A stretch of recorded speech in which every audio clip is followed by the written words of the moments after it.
How did Taylor Swift, a small-town girl from Pennsylvania, rise from singing in local fairs to dominating the world stage as a pop superstar? This is the story of her relentless climb, a journey of rejection, reinvention, and raw talent that turned a country girl into a global phenomenon. From Nashville's dusty stages to sold-out stadiums, we're diving deep into the struggles, triumphs, and secrets behind her fame. Stick around to discover how Taylor Swift became unstoppable, and why her story might just light a fire under your own dreams. Taylor Allison Swift entered the world on December 13, 1989 in West Reading, Pennsylvania, a sleepy town of rolling hills and Christmas tree farms about as far from Hollywood's spotlight as you can get. Her parents, Andrea and Scott Swift, weren't musicians. They were a stockbroker and a marketing executive, raising Taylor and her younger brother Austin in a cozy middle-class home. But Taylor? She was different. At 4, she was belting out tunes at local fairs, her blonde curls bouncing as she sang with a confidence that belied her age. In 2009, her voice was tinged with nostalgia for those early days. Growing up on a Christmas tree farm might sound like a Hallmark movie, but it wasn't all magic. Taylor's dreams were bigger than her small town could hold. At 9, she stepped onto a bigger stage singing "The Star-Spangled Banner" at a Philadelphia 76ers game. The crowd cheered and something clicked. She was hooked. But in West Reading, with a population of 88,000, there were no record labels and no music industry connections. Just a girl with a guitar and a burning ambition. By 11, Taylor convinced her parents to take her to Nashville, country music's holy grail 750 miles away. Armed with a demo tape of karaoke covers, she knocked on doors along Music Row with her heart racing with every pitch. The responses crushed her. "You're too young, not what we're looking for, come back later." Rejection after rejection piled up, with each one a dagger to her dreams, but Taylor didn't break, she bent. "I learned to turn pain into songs," she revealed in a 2019 Vogue interview, a hint at the resilience that would define her. Her family saw her fire and took a leap. In 2003, when Taylor was 14, they uprooted their lives, moving to Hendersonville, Tennessee, just outside Nashville. Her dad transferred jobs, and her mom homeschooled her. Everything revolved around giving Taylor a shot. Nashville was a pressure cooker though. A 2005 Country Music Association study pegged the odds of signing a deal at 1%, with even fewer making it big. Taylor was an absolute nobody in a sea of hopefuls, strumming her guitar at open mics and tiny venues like the Bluebird Cafe. "I played to empty rooms," she admitted in a 2014 Time interview. "But every empty seat made me hungrier." Then, a glimmer of hope happened in 2005. Scott Borchetta, a record executive with a vision, caught her set at the Bluebird. He was launching Big Machine Records and saw something in Taylor. A spark, a story. At 15, she signed as his first artist. It was a foot in the door, but the real fight was just beginning. Her deal with Big Machine Records in 2005 was her golden ticket, but it came with a catch. At 15, she was the youngest artist on the roster, stepping into a Nashville scene ruled by giants like Shania Twain and Tim McGraw. The pressure was suffocating, and she had to prove herself fast. Her debut album, Taylor Swift, dropped in 2006, a collection of songs she'd written in her bedroom, blending country roots with a pop edge that hinted at her future. The lead single, Tim McGraw, was a love letter to lost summers, peaking at number 40 on the Billboard Hot 100. Not a smash, but a start. The album sold 39,000 copies in its first week and slowly climbed to platinum status. Taylor was on the map, but barely. She hit the road hard, opening for acts like Rascal Flatts and George Strait, playing to crowds who never heard of her. "I'd win them over one song at a time," she told Billboard in 2007, her voice brimming with grit. Imagine a lanky teen in cowboy boots pouring her heart out to half-interested audiences night after night. Offstage, she was a pioneer in a pre-social media world, building a fanbase on MySpace. She posted blogs, shared demos, replied to fans.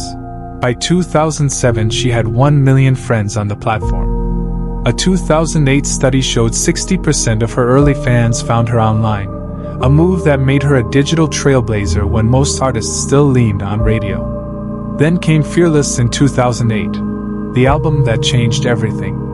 It roared to number 1 on the Billboard 200, selling 592,000 copies in its first week, dwarfing her debut. Love Story and You Belong With Me became anthems, the latter hitting number 2 on the Hot 100, her first top 10. Fearless wasn't just music, it was a cultural moment. At 20, Taylor swept the 2010 Grammys, snagging 4 awards, including Album of the Year, the youngest winner ever. Behind the scenes, though, the hustle never stopped. She played 118 shows in 2009 according Pollstar, her voice hoarse, her body exhausted, all while maintaining that girl next door charm her team demanded. What set Taylor apart? Her pen. Every song on Fearless was hers, raw and real, pulled from breakups and teenage longing.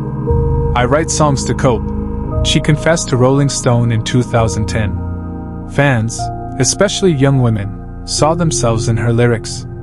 A 2010 Nielsen report pegged her audience at 75% female, aged 13 to 24, a tidal wave of support that carried her forward. But Nashville still boxed her in as a country star, blind to the pop titan she'd become. That shift was brewing, and it would shake the world.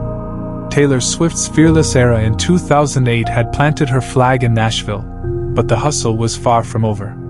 At 20, she was a Grammy-winning country star, yet the industry still saw her as a young act with limited range. She wasn't content to stay in that box. I wanted to evolve, she told Rolling Stone in 2010 while her voice laced with defiance. Her next move would test her limits and reshape her destiny, setting the stage for a seismic shift to pop that would shake the music world. In 2010, Taylor released Speak Now, an album she wrote entirely solo, a bold statement in a genre where co-writers were the norm. The album debuted at number 1 on the Billboard 200, selling 1.047 million copies in its first week, a record-breaking feat for a female country artist at the time. Songs like Mine and Back to December showcased her knack for storytelling, pulling from personal heartbreaks with a rawness that resonated. Speak Now was my diary, she confessed in a 2011 Billboard interview. The album went 6 times platinum, and her Speak Now World Tour grossed $123 million across 111 shows, cementing her as a live performance powerhouse. But the road wasn't smooth. The 2009 MTV VMAs became a defining moment, not for triumph, but for controversy. Kanye West's infamous interruption during her acceptance speech for Best Female Video left 19-year-old Taylor stunned on live TV. The moment went viral, with 2009 X posts, then Twitter, exploding, some defending her, others mocking her. I felt like the world turned against me, she later told Vogue in 2015. She channeled the pain into her music, but the scrutiny stung. A 2010 Nielsen study showed her public favorability dipped briefly, with 20% of surveyed viewers citing the incident as a reason to question her authenticity. Taylor's response? Work harder. She poured herself into Red in 2012, which was her 4th album and also marked her first deliberate step toward pop music. Collaborating with pop producers like Max Martin, she crafted hits like We Are Never Ever Getting Back Together, which went on to become number 1 on the Hot 100, and I Knew You Were Trouble, number 2. Red sold 1.21 million copies in its first week and earned critical praise, with Rolling Stone calling it a genre-bending triumph.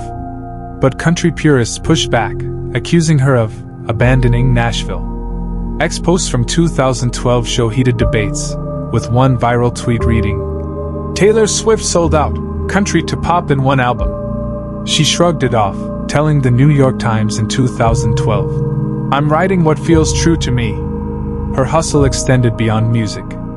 Taylor was a master of fan engagement, hosting secret listening sessions at her home for Red's release, inviting fans she'd met online. By 2013, her Instagram following hit 10 million, which is a 900% jump from her MySpace days. She pioneered artist-fan connection, replying to comments and sending handwritten notes to fans, a move that sparked loyalty. A 2013 marketing study noted that 80% of her fans felt a personal connection, unmatched by peers like Carrie Underwood. The Red Tour 2012 to 2014 was a grind, 86 shows, $150 million grossed. Taylor performed through illness, heartbreak, and media storms, her personal life dissected by tabloids over high-profile romances to Harry Styles, John Mayer. She learned to block out the noise, yet the pressure was relentless. A 2013 Billboard report noted that her team pushed a wholesome image which clashed with her desire to explore edgier themes. She was still hustling, still proving herself, and the world was watching. By 2014, Taylor was ready to break free. She moved to New York City, cut her hair, her full-on pop pivot. Working again with Max Martin and Shellback, she wrote anthems like Shake It Off and Blank Space, embracing her evolution unapologetically. I'm not a country artist anymore, she declared to Billboard in 2014. The move was risky, alienating Nashville could tank her career. But Taylor bet on herself, and the world was about to see her soar. By 2014, Taylor Swift was no longer Nashville's rising star. She was poised to conquer the world. Her fifth album, Star 1989 Star, dropped in October 2014, a full-throated pop masterpiece that silenced doubters. It debuted at number 1 on the Billboard 200, selling 1.287 million copies in its first week, the biggest debut since 2002. Hits like Shake It Off ranked number 1 for 4 weeks, and Blank Space, ranked number 1 for 7 weeks, became cultural juggernauts, with the latter's music video racking up 3 billion YouTube views by 2016. Posts from 2014 exploded, with fans tweeting, Taylor Swift Star 1989 Star 1 Album of the Year at the 2015 Grammys, making Taylor the first woman to win it twice. The 1989 World Tour in 2015 was a spectacle, 85 shows and grossed $250 million. Taylor performed to sold-out stadiums, bringing out guests like Mick Jagger and The Weeknd, each appearance a viral moment. Her Instagram hit 50 million followers by 2015, a 400% jump from 2013. She wasn't just a singer, she was a movement, with fans, now called Swifties, organizing online campaigns to defend her. A 2015 study showed her fanbase drove 30% of music-related traffic, unmatched by peers. But fame came with storms. In 2016, Kanye West reignited their feud with his song, Famous, claiming he made her famous. Kim Kardashian released a partial phone call seeming to show Taylor approving the lyric, sparking hashtag Taylor Swift is a snake to trend on X. Her favorability plummeted, with a 2016 YouGov poll showing a 25% drop in public approval. I went through a dark time, she told Vogue in 2019. Then she retreated, plotting her comeback. That comeback was Reputation in 2017, a darker, edgier album that hit number 1 with 1.216 million first-week sales. Look What You Made Me Do debuted at number 1. Its snake-filled video is a defiant middle finger to critics. The Reputation Stadium Tour in 2018 broke records, crossing $266 million, Billboard, and became Netflix's most-watched concert film of 2018. Posts praised her resilience, with one viral tweet reading, Taylor turned hate into history. By 2018, her Instagram hit 100 million followers, doubling in 3 years. Her next albums, Lover, released in 2019, and Folklore, released in 2020, solidified her as a pop titan. Lover sold 867,000 first-week copies, with You Need to Calm Down, championing LGBTQ+ rights, earning MTV's Video of the Year.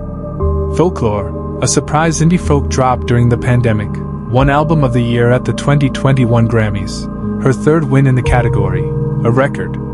Streams hit 1.3 billion globally in its first week.